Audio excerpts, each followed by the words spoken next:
এই তোমাকে আমি কি বলেছি? আমি বলেছি না আমি সকালে এসে আমার যাতে অফিস নোংরা না দেখি।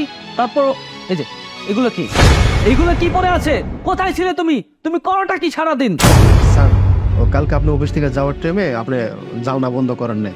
আমি সকালে আসার পরে দেখি জানলা খোলার কারণে মানে এত ময়লা হয়ে গেছে অফিস।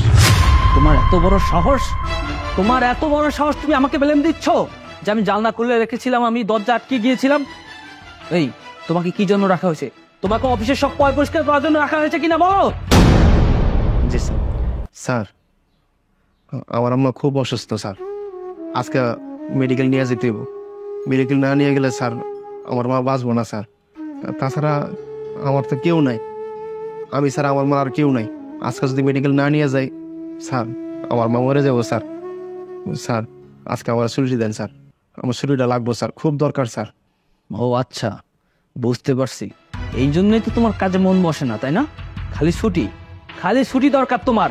কিছুদিন পর পরই নাটক করো তুমি। হ্যাঁ, তোমার কিসের ছুটি? তোমার কোনো ছুটি নাই, তোমার কোনো ছুটি হবে না। তোমার মা বাঁচুক মরুক সেটা আমার কি, এই কোম্পানির কি? তোমার কোনো ছুটি হবে না। শোনো, তোমার যদি ছুটি নিতেই হয় তাহলে কোম্পানি থেকে একবারে তুমি চলে যাবে। বুঝতে পেরেছো আমার কথা? স্যার এটা আপনি কি কইতেছেন?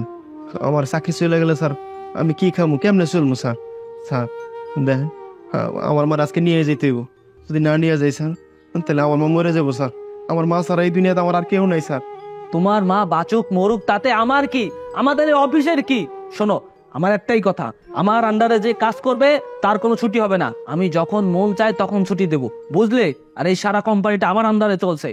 কি ব্যাপার ম্যানেজার সাহেব, আপনাদের এখানে এত চিল্লি কিসের?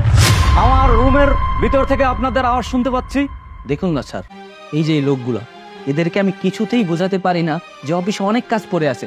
এরা খালি ছুটি চায়, খালি ছুটি চায়। বলেন এত ছুটি কি দেওয়া সম্ভব? বলেন, আমার অফিসে যতক্ষণ কাজ আছে ততক্ষণ তারা থাকবে। তার নাকি মা অসুস্থ, সে ছুটি চাচ্ছে। এইসব মিথ্যা কথা বলে তারা আমার কাছ থেকে ছুটি নেয়। আমাদের এই কোম্পানি কত লোকসান হবে আপনি কি বোঝেন? এদেরকে এরকম যদি ছুটি দেই বারবার তাহলে কি একটা সমস্যায় পড়বে এত বড় কোম্পানিটা, বলেন তো? স্যার স্যার আমি স্যারেরা বলতেছি যে আমার ছুটির প্রয়োজন, আমার মা খুব অসুস্থ স্যার, কিন্তু স্যার কোনোভাবে বিশ্বাস করতেছে না আর আমার ছুটিও দিতেছে না স্যার। স্যারে বলতেছে যদি যেতেই হয় তাহলে চাকরি ছেড়ে একবারে চলে যেতে বলে স্যার। স্যার আমি কি করব? আমার মার তো আমি স্যার আর কেউ নাই, আমার মার আজকে ডাক্তারের কাছে নিতে হবে স্যার।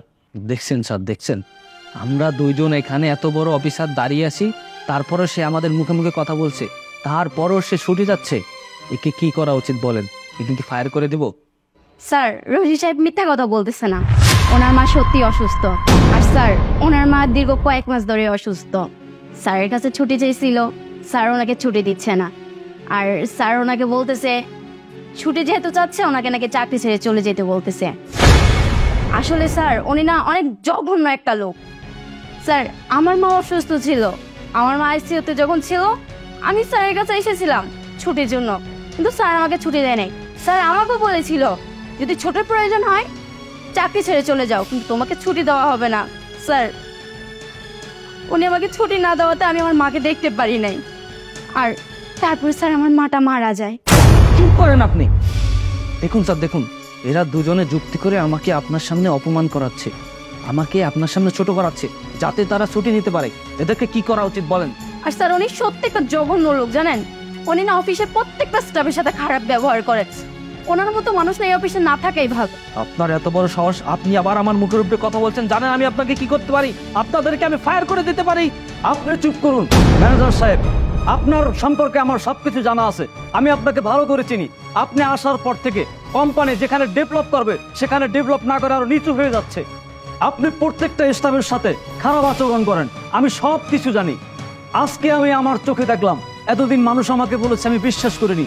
আজকে তো এদের সামনেই আপনি যা আচরণ করেছেন, রুম থেকে আওয়াজ শুনে আমি এসে সবকিছু আমার চোখে দেখতে পেরেছি। শুনুন, আপনার মতো ম্যানেজার আমার এই কোম্পানিতে কোনো প্রয়োজন নাই, বের হয়ে যান। Sir, sir please, sir please আমাকে মাফ করে দেবেন স্যার। স্যার ওনাদের সাথে আমি অন্যায় করে ফেলেছি স্যার, আমি এই সমস্ত স্টাফের সাথে অন্যায় করে ফেলেছি স্যার। স্যার আপনি আমাকে মাফ করে দিন স্যার। এভাবে চাকরি নিয়ে গেলে আমার কি হবে? আমি তো স্যার পথে নেমে যাবো স্যার। স্যার এই কোম্পানিতে আমি এতদিন যাবত চাকরি করি স্যার। স্যার প্লিজ স্যার আপনি আমাকে মাফ করে দিন প্লিজ স্যার, প্লিজ। চুপ করুন ম্যানেজার সাহেব, আপনার কোনো কথা শোনার সময় আমার কাছে নাই। আমি আপনাকে চিনি, বের হয়ে যান। আপনার মতো ম্যানেজার এই কোম্পানির কোনো প্রয়োজন নাই। কি হলো, বের হন, আও বের হন।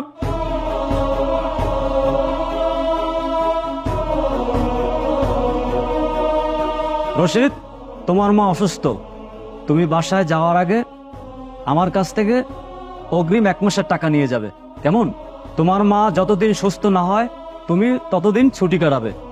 জি স্যার, জি স্যার, তাহলে আমি আসি স্যার। আজকে থেকে এই কোম্পানির দায়িত্ব আপনি পালন করবেন, পারবেন তো? জি স্যার, পারবো।